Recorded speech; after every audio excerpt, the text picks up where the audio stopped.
The reason is, even the world knows what largeness of heart means, all right? The Grinch had a small heart, and it grew 3 times, and then he was so full of compassion, right? 1 Kings 4:29, and God gave Solomon wisdom and understanding, exceeding much, and largeness of heart, even as the sand that is on the seashore.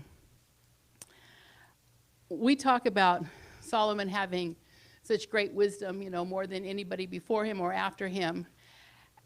And I was thinking, I wonder why. I mean, I can understand that he asked and God gave, but has no one ever asked again? You know, why would, God's not a respecter of persons. Why wouldn't they ask? And we understand that he was super rich because God said, because you've asked for such a thing, I'll give you everything else. And so the Bible lists all of the horses and chariots and all of the stuff he had, all palaces and gold and all. But the next few verses, I think, really talk about it when they say wisdom, but it's wisdom and understanding. He had knowledge. It says, and Solomon's wisdom excelled the wisdom of all the children of the east country and all the wisdom of Egypt. Now think about that. Think of what Egypt did. When we were in Italy and Greece and stuff, I was just amazed at what people built 2,000 years ago. It blew my mind. You know, like I said before, they have this island that's a big old rock, and they built houses on it that are still standing on the side of a rock. Like, how? How did they do that, you know?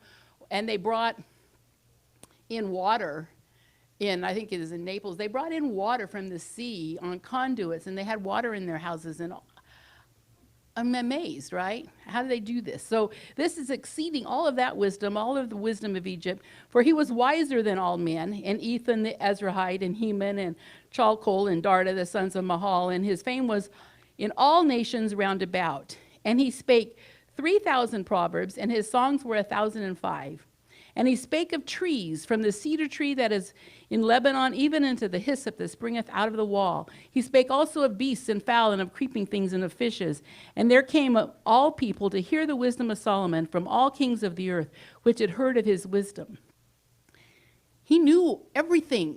It's like he could tell you about the beasts of the earth, but he could tell you about the little tiny herb, right? He knew everything. So when God talks about his wisdom and understanding and then largeness of heart, it's still in that exceedingly great area, right? Now, as we saw, small-hearted people are usually stingy, operating mostly out of fear of lack or doing without, but large-hearted people are usually generous and operate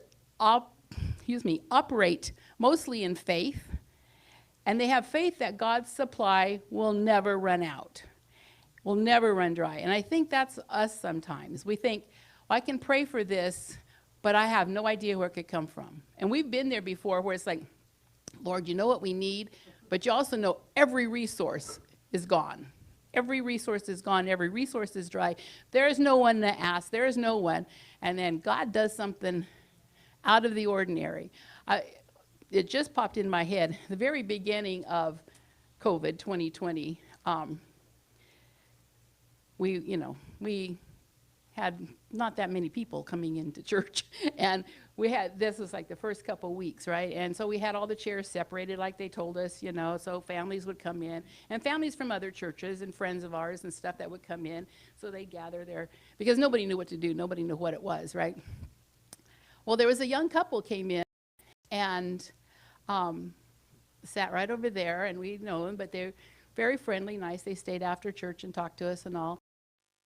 And just coming through, and they somehow heard that we were open, so they came in. Great, you know. But in the beginning of 2020, we also did not know how in the world we were going to pay the rent. We had no idea what pay the electric bills. It was just like, you know, our personal resources just left. There was nothing for the church, and we thought, Lord, what are we going to do? What are we going to do, right?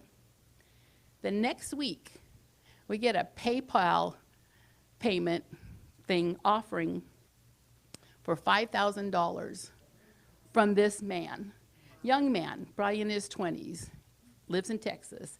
No reason, never talked to us about money, never anything, just sent us $5,000.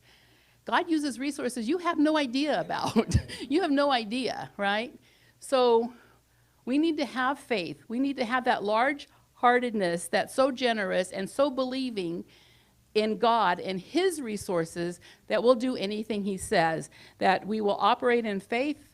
His love, his compassion, his generosity will never run dry, ever. All right? Okay, let's stand and let's bring the Lord's tithe.